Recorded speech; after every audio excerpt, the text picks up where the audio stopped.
The interviews portion of the project. You'll notice this is worth 40% of the overall project. The other components are worth only 20% each. We consider this to be probably the most important part of it. All right, now this is to encourage you to actually talk to someone about finances. For many of you, maybe your parents or step-parents or guardians. Some of you may be older siblings, maybe other teachers, right?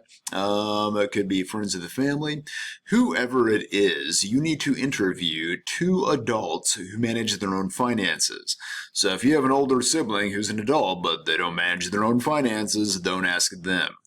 All right. And the goal here is that you're going to talk to these people and ask them about finances and financial advice. You could ask them things about how it is they manage their own finances, things that they wish they knew when they were your age, something they wish somebody had told them, hard lessons learned, mistakes they've made, good things they've done, good decisions. Whatever it is, you want to talk to them, ask them about what it is that they have to say to you about it. You could ask them all sorts of different things. So the questions I just gave you would be potential examples, but you can ask them whatever it is you please. And I advise you to continue the conversation beyond the 5 required conversations. All right. Again, you are going to be just a few short months away from being somewhat more financially independent and somewhat more financially autonomous. So therefore, it is going to be in your interest to learn these things. We obviously have very limited time to do this in school, and the capacity in which we're doing it, again, is also somewhat hamstrung concerning our whole COVID limitations.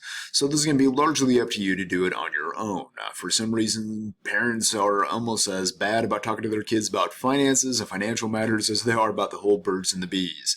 So sit them down, have a financial talk with them or somebody else. All right. Now, the requirements for our purposes in the interview is that you write up 5 questions and answers. That's it. So on it right here, you got space for your name, the brief instructions, and then down each one of the interviews, the person, the date, and then each one of the questions you ask, as well as the answers they gave you. All right. Now, then there's a section at the end about reflection. So reflect on what it is that you learned from talking to this person, the questions that you asked and the answers they gave.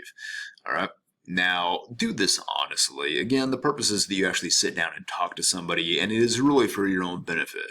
I've done this in the past where kids copied and pasted stuff off the internet just bizarrely, and it was obvious that it was copied and pasted, and they got zeros for it. Come on, don't do that, all right?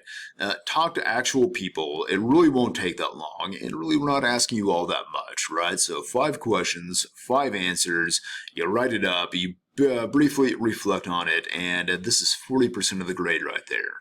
So it really should be cake. All right, but give some substantive, all right, try to get something substantive out of them, right? Not just really brief 1-sentence answers. Try to get a little bit more out of them to be able to write down. And on the reflection also, don't just write down a couple of sentences, but again, give a little bit more. Show that you put a little bit of thought into this, all right? Should be relatively easy. Now, this is also due on December 2nd. So this is due at the same time as the expense tracking sheet is. Good opportunity to do this is over Thanksgiving break. Many of you are going to be with family in some capacity or another, even though it's not going to be as much family as maybe you would have in other years, but you'll still have plenty of time in order to be able to do this. Okay?